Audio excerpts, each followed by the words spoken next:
Okay, so now I'm over here at my heat press. Okay, most of you will probably do this with an ironing board, but I have a heat press. Okay, and how this heat press works is just like the t-shirt heat presses. Okay, this right here is a Teflon sheet. I have one that's gonna go on top and one that's gonna go one that's on the bottom. Okay, so, and this is a 15 by 15, I think. So I'm gonna just take my pens out, even though they're glass. And I'm going to begin the interfacing process. Now what I do is I just pull the handle down and I'm waiting for the timer. You can all see the timer there. And I'm interfacing the iron-on Pellon SF101 onto my lining fabric. And some fabrics will take longer than others, some won't. This right here is also going to press the wrinkles out. Okay, you can all see that there. Pretty hot. I'm going to do the other side because this is a 15 by 15, so it's not very huge.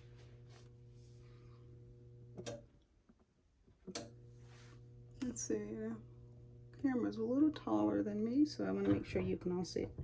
Oopsie. And then I'll put, I forgot to do that the first time, but that's supposed to protect the heat surface. So once again, I put it down. You can see. Now, if you don't have one of these, you're gonna have to make sure your iron is the temperature set on the instructions, okay? This heat press comes in handy because it delivers equal heat to the entire piece that you're working on. Okay, so I'm going to do my other piece here, and sometimes what I do, instead of wasting interfacing, I'll just take and put the little strips here on the side or wherever on my project, because interfacing can be expensive, and that's what I'm going to do. Another thing is my fabric is cut wide enough that I can get my pocket out of this as well. Okay, so you'll see what I'm talking about in a little bit. Go with my Teflon sheet and I'm going to press down. And I'm going to wait for a few minutes. And also over here, it has a temperature guide, Celsius, Fahrenheit. Okay. Little dials, you can put temperature up and down. But if you have an iron, you just go right ahead and you iron it.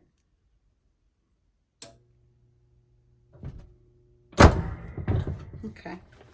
You see how those little pieces of Pellon, oh, I got a little bit on my Teflon sheet over here because I had to rip this up, but that's why I cut it the way that I did.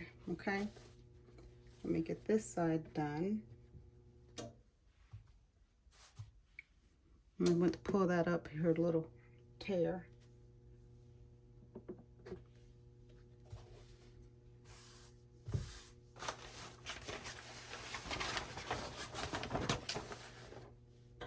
And I'm going to get that side. But over here, while that's heating up, you can see that the interfacing is sticking to my fabric here, my silk here. And like I said, I don't waste interfacing. They're long enough strips. Sometimes you can piece them together, interface your project, and then save on interfacing. Now you heard that? Yeah. But anyway, you can see the shiny glue. Can you see that glistening there? That's the glue. And I did get some on my Teflon sheet, which I can clean off in a little bit. But that is how you interface with the heat press. Okay, so now that we have our piece interfaced, right? So what you do here is you take and you put your piece on your interface section. Make sure you got enough there. Pull that down a little bit. If you have a pocket opening, make sure you trace it on your pattern piece. So here I am just tracing this on. And you see I have notches here, okay? The notches are in the center so that everything can be aligned for you.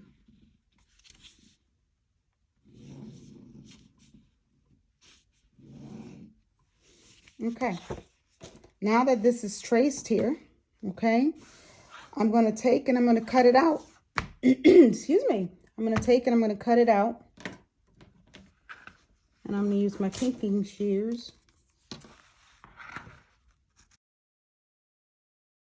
During this part, I just fast forward the video a little bit as I cut my lining out with my pinking shears. Remember, the pinking shears are great for fabrics that may fray. This can stop your fraying.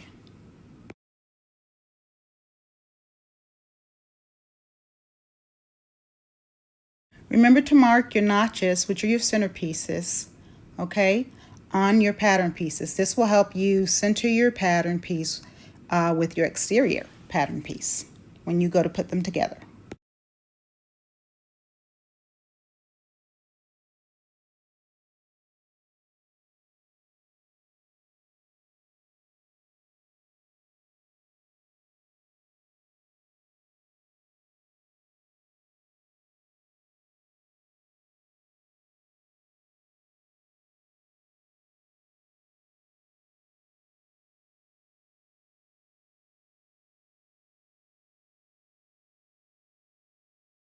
Okay, so now that you have your pattern piece cut out, it's time for you to follow the other instructions that are based in the video for your Zipper Stay and More class.